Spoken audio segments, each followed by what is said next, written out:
¿qué tal? ¿Cómo les va? Comenzamos esta nueva edición de Campo en Acción. Como cada 7 días recorremos la actividad productiva en la provincia de Entre Ríos, mientras observamos el crecimiento del principal cultivo de invierno como es el trigo. Por supuesto que hay mucha expectativa, no solo en el trigo, sino en el resto de los cultivos que ya comienzan, los granos gruesos y también el arroz, que ya vamos a hablar de este tema. Estuvimos en el sur de la provincia de Entre Ríos conociendo el trabajo que se hace en ganadería regenerativa. Vamos a conocer la opinión de un especialista en esta temática. También en el centro de Entre Ríos estuvimos en un tambo que agrega valor a su producción y comercializan sus productos en el mercado local. Y para comenzar nuestro Campo en Acción de hoy, compartiremos lo que son las primeras charlas de cara a la campaña arrocera en la provincia de Entre Ríos. Charlamos con Rodrigo Merqui, referente de una importante empresa que se ocupa fundamentalmente de lo que es nutrición de cultivos, acerca del estrés lumínico en el arroz. Con este tema comenzamos nuestro Campo en Acción de hoy. Cuando hablamos de nubosidad o este tipo de estrés que es lumínico, por así decirlo, afecta notablemente a los cultivos. ¿Por qué? Porque, es decir, afecta la radiación directa que va a recibir el cultivo y esa radiación de baja calidad que se da sobre todo en días nublados afecta la tasa de crecimiento del cultivo, en este caso de arroz y en general en la mayoría de los cultivos.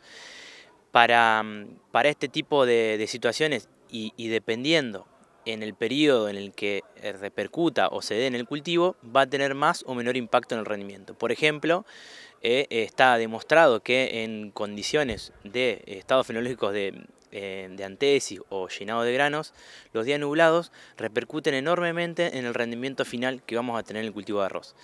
Para este tipo de situaciones de estrés, Stoller tiene herramientas, tiene tecnologías y es la que hoy mostramos y presentamos datos y resultados, que se llama Bioforge. Bioforge es un fertilizante foliar antioxidante con una molécula patentada en Estados Unidos, la cual disminuye notablemente los efectos del estrés causado principalmente por nubosidad, también altas temperaturas y condiciones que son estresantes para el cultivo, ¿no?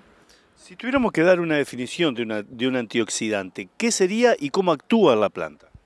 Cuando hablamos de antioxidantes son aquellos efectos que tienen sobre el cultivo, que son agentes reactivos a oxígeno, que se llaman por bibliografía, o también llamados radicales libres o ROS, que son subproductos del funcionamiento normal de la planta, que cuando se acumulan en las células causan daños en los tejidos. Estos son, por ejemplo, el oxígeno que se acumula en células y no puede salir o no puede la planta liberarlo a la atmósfera. Al acumularse en las células pasa a ser tóxico para las células y daña los tejidos. Esto tiene un efecto indirecto disparando la hormona etileno en altas concentraciones y esto genera un estrés en el cultivo que repercute y frena el crecimiento del cultivo. Con esta molécula de Stoller, en este producto Bioforge, nosotros bloqueamos estos radicales libres, por así llamarlos, como así se llaman, perdón, y indirectamente logramos que esos niveles de etilenos bajarlos a un mínimo para que la planta se active y siga fotosintetizando, que es lo que realmente nos interesa para generar biomasa y seguir construyendo rendimiento. ¿Esa molécula actúa en los distintos estadios de la planta? Exactamente. Tenemos ensayos desde en estadios en arroz, en el caso de arroz, en estadios tempranos desde macollaje, diferenciación de panoja, sobre todo, donde en esas situaciones hay situaciones estresantes en el cultivo. Por ejemplo, cuando en la etapa de perriego o en macollaje, cuando los productores empiezan a irrigar el cultivo, bueno, la situación, el riego es una situación estresante para el cultivo. En esas situaciones, por ejemplo, puntuales, nosotros recomendamos las aplicaciones de Bioforge. En situaciones también como son altas temperaturas o temperaturas muy bajas, o en este caso días nublados que podemos llegar a tener en esta campaña de verano, bueno, este producto está indicado para esos momentos. ¿Es compatible la aplicación de este producto, por ejemplo, con otro tipo de herbicidas para arroz? Nosotros recomendamos las aplicaciones de herbicidas postemergentes en el cultivo de arroz, en el estado de prerriego o macollaje, en combinación con Bioforge.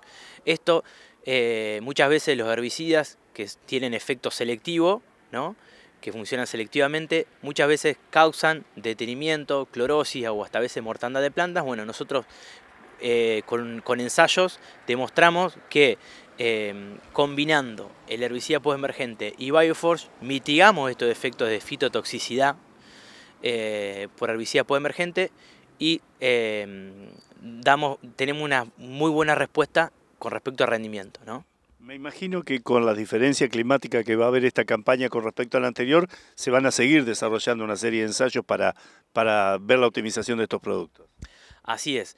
Cada año, cada campaña, tenemos situaciones climáticas diferentes y todos los años tenemos condiciones diferentes para probar los productos. Entonces, venimos de años más secos, con bajas precipitaciones. Este año tendremos quizás un año húmedo, veremos qué pasa, pero quizás probemos más en condiciones de estrés lumínicas, productos, y a la vez, bueno, toda la paleta que tenemos desde Stoller para ofrecer como herramientas para que los técnicos y los productores la conozcan y sepan cuándo es el momento oportuno y dosis en que hay que utilizarlos. Hacemos la primera pausa en nuestro programa. En el próximo bloque nos vamos a Lucas Sud, en el departamento Villaguay, y conocemos una experiencia en agregado valor en la lechería. Carolina Morrison y Alejandro Oet son una pareja que desde hace muchos años viene apostando, invirtiendo en el desarrollo de la actividad productiva láctea en el centro de la provincia de Entre Ríos. Con ellos conocimos la Antonieta. Para ser concreta, la Antonieta fue una vaca que se las bancó a todas. Fue una vaca que dimos por muerta un montón de veces y cuando llegamos acá a este lugar, porque estuvimos viviendo en Paraná antes, no como ahora que estamos en Villaguay, la trajimos y la largamos en el monte y siguió apareciendo un montón de veces y no teníamos nombre y bueno, es la Antonieta, porque si ella se la bancó, nosotros también y bueno, acá está Lácteos, la Antonieta. ¿Cuántos años hace que están trabajando puntualmente en este rubro? Acá en Villaguay estamos hace 14 años, pero certeramente, ¿hace cuánto empezamos? Alejandro es el que sabe. 17 años.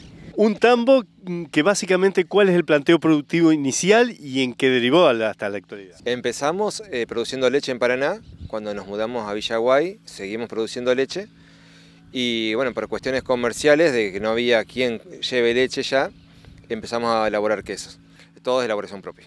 Alejandro, en la actualidad, ¿cuántos litros de leche está produciendo y con qué rodeo? Hoy en día estamos elaborando unos 700 litros por día, porque compramos leche a un tercero, pero propios hoy en día son 300 litros diarios, siendo nuestro promedio normal 600 litros. Todavía nos está costando reponernos de los 4 o 5 meses de sequía que tuvimos en la primera parte del año. ¿Un rodeo que cuenta con cuántos animales? Y rondan los 30 vacas, uno más, uno menos, de acuerdo el momento, pero en eso está. ¿Con qué razas son las que te están manejando en la actualidad? Veníamos con un rodeo 100% holando y fuimos experimentando primeramente con Jersey, después con sueco rojo y ya hace 3 años que empezamos inseminando con pardo suizo, ya hace 2 años que tenemos toro, pardo suizo y algunas vaquillas. Y bueno, muy contentos con el resultado y reconociendo por el camino a tomar. Decime qué es lo que más te entusiasma, cuáles son los mayores beneficios que lográs con esta última raza en particular. Sucede que en Villaguay es una zona netamente ganadera, históricamente ganadera, en la que vender terneros holando ha sido muy difícil, ha sido muy castigado por el precio y no solo eso, sino que muchos quieren directamente no comprarlo. Entonces el perfil ganadero que tiene la cría, el macho del pardo suizo es interesante, tiene un perfil carnicero, es considerada una raza doble propósito. Y en cuanto a la lechería, como somos queseros, nos interesa la eficiencia de la vaca, es muy alto en sólidos y bueno, es un rasgo que a nosotros nos sirve como queseros. Claro, más allá de la eficiencia en lo que se produce, tal cual nombraba Alejandro recién, hay un factor que es innegociable en este caso, como es la sustentabilidad, ¿no? Sí, por supuesto. Nosotros en este momento estamos en transición agroecológica, todavía no logramos ni hemos iniciado ninguna certificación, pero estamos en eso, sobre todo porque vivimos acá, tenemos 3 chicos y es algo relacionado a la conciencia y lo que brindamos al consumidor. Hay una cuestión de manejo en general y también de capacitación y asesoramiento de profesionales correspondientes, ¿no? Alejandro está en constante comunicación con José Luis Ferrer, que es el encargado del INTA acá en Villaguay. Alejandro, un año climatológicamente muy difícil en cuanto al bienestar y a la alimentación de los animales, ¿no? Sí, nos agarró en una situación muy difícil saliendo del invierno del año pasado, acabando todas las reservas, sin darnos posibilidad de la nueva campaña para tener reservas para este nuevo año. Entonces, no solo que faltó pasto, sino que nos hipotecó este año también. Nos agarra sin recursos y hubo que afilar un poco el ingenio. Es así que nace el proyecto, hoy encaminado en etapas recién, de primeras etapas, lo que es el forraje hidropónico. Más allá de todos los inconvenientes que haya tenido, es algo que está altamente medido y con mucha factibilidad de hacer para un establecimiento de pequeña escala como en el caso de ustedes.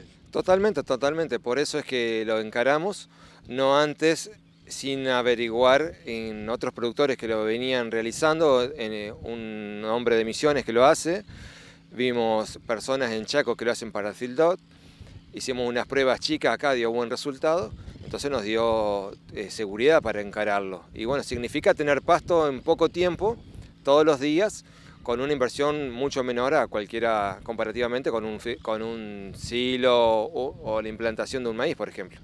Claro, hasta aquí venimos hablando de todo lo que es producción en la Antonieta, pero hay una pata que indudablemente veo que lo llenas de orgullo y el haber logrado el tipo de valor agregado a través de los quesos, ¿no? Ha sido algo que nos llevó tiempo, pero lo disfrutamos desde el principio. Tengo que agradecer a María, que fue la que nos inició, nos enseñó, cuando recién empezábamos en Paraná, nos enseñó a hacer, si buscamos el nombre certero, es un queso cacho-caballo, pero acá le pueden decir el queso bola o el queso de campo porque es el queso redondito con un nudito y ese fue el primer queso que hicimos, ese fue el puntapié para poder luego estudiar y seguir capacitándonos para llegar a las variedades que hacemos ahora y en constante estudio, por supuesto.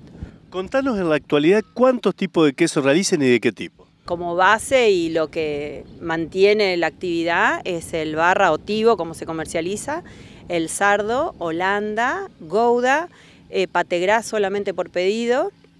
Estamos incursionando en un queso tipo camembert, que es un queso corteza enmohecida. Es el queso, si ustedes lo buscan en el súper, viene cubierto de papel aluminio y adentro cuando lo abren es blanco. Muchas personas me preguntan, ¿esto se come? Sí, es todo queso, se consume todo.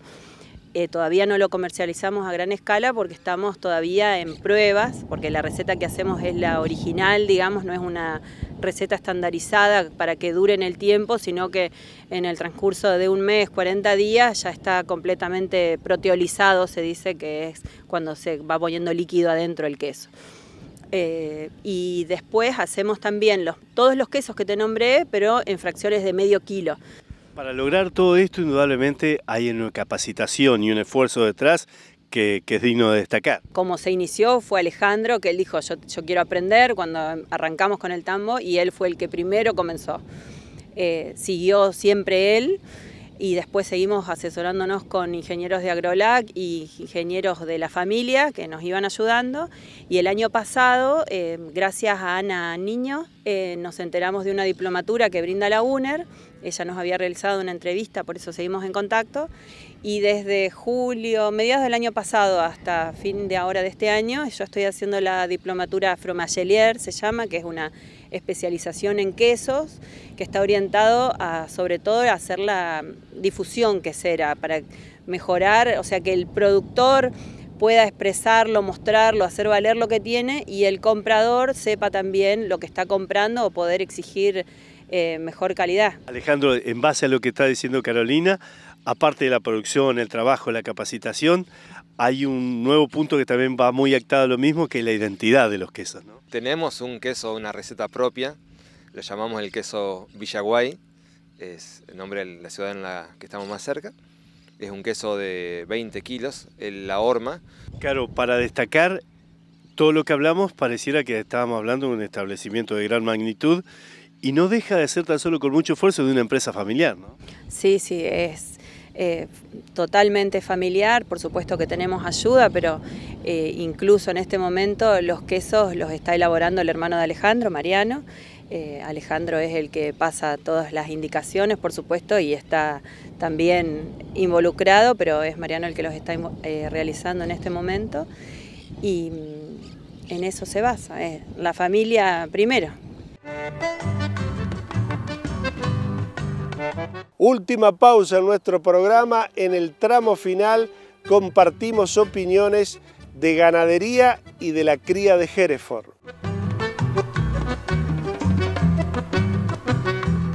En el marco de la gira de la Comisión Mesopotámica de la Asociación de Criadores de Hereford, tuvimos la oportunidad de charlar con Jorge Colinet, flamante titular de esta asociación, acerca de cómo está hoy la ganadería argentina. Esta tercera gira mesopotámica, que ha juntado un montón de gente en un día tan lindo, se inscribe dentro de los objetivos que estamos teniendo en esta comisión, que es la promoción de la raza a través de las comisiones zonales. Lo queremos poner mucho énfasis en que la raza está atravesando por un momento espectacular, de una altísima productividad y está muy competitiva.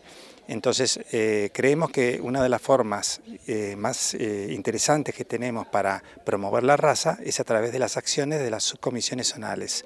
Esta acción, estos 3 días de visita que arrancó con un frigorífico, siguió ayer con remonta y de acá en el Napoleón, se inscribe dentro de esos objetivos, dentro de ese eje de trabajo nuestro que es llevar la promoción de la raza a todas las zonas. Acá hay un montón de productores que no están vinculados, que no son socios por ahora nuestros, que son criadores de Hereford o por ahí alguna otra raza y que están encontrando los beneficios de esto que estamos mostrando. ¿Cuáles son los principales desafíos que tiene la ganadería en general, no solo la raza, y cuáles son las prioridades en la agenda que ustedes tienen como institución para aportar a esos desafíos? A nivel de la ganadería tenemos que caer en la macroeconomía. Lamentablemente poco podemos hacer a veces las asociaciones para torcer las decisiones que se toman macroeconómicas. Básicamente la ganadería sufre lo mismo que sufren muchas actividades en la Argentina, que es un gran peso impositivo por donde lo veamos, porque las retenciones son impuestos directos a las ventas, la inflación es un impuesto a las ventas y al que tiene dinero en los bancos, el trabajo tiene el 70% de impuestos y una cosa ridícula que un país con el 40% de pobreza y con una tasa de desocupación que por ahí está un poquito oculta, importante, no podemos salir si no se le saca impuestos al trabajo.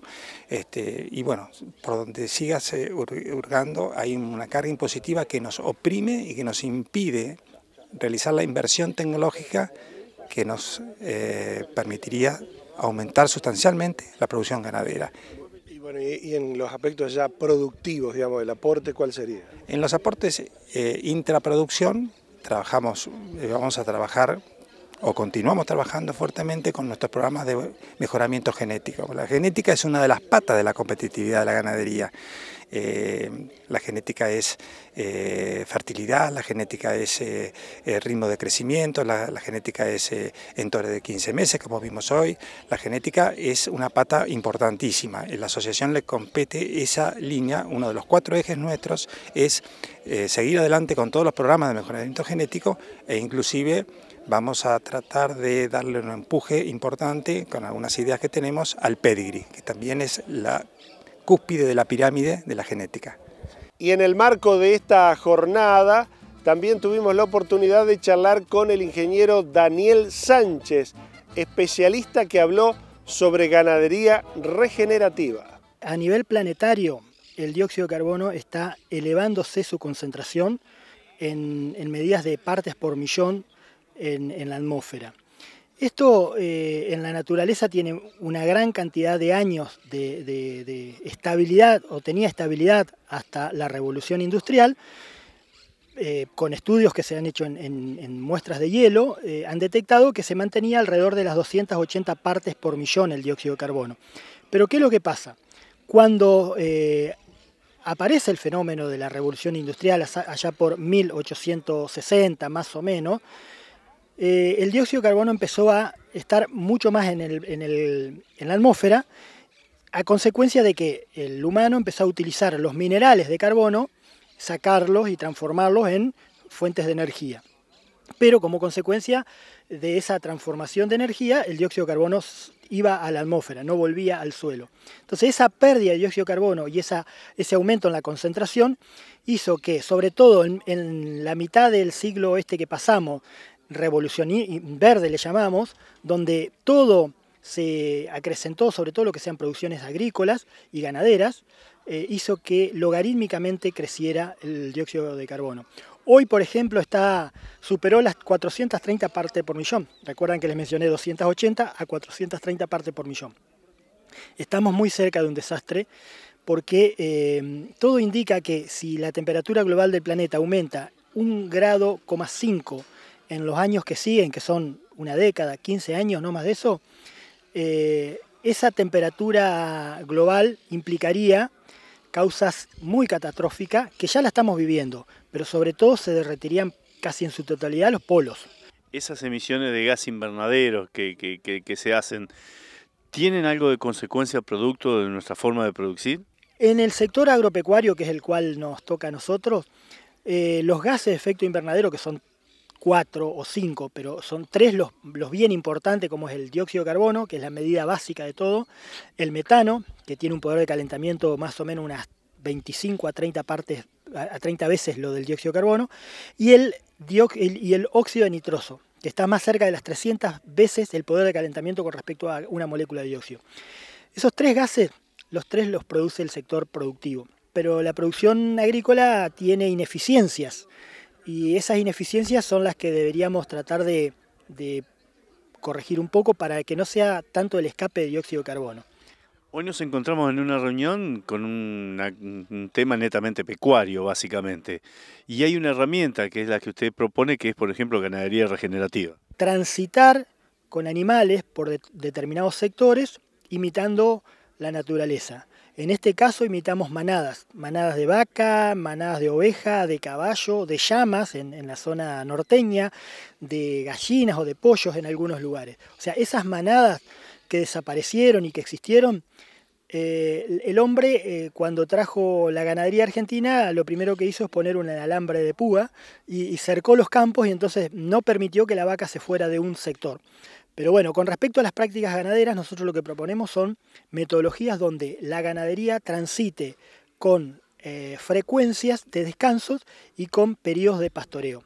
Dejamos descansar, que es nuestra virtud, es casi una obligatoriedad dejar descansar, y lo que descansa es la planta en su forma global, las raíces, el suelo con su microbiología, descansa y se permite semillar especies nativas que son de alto potencial productivo.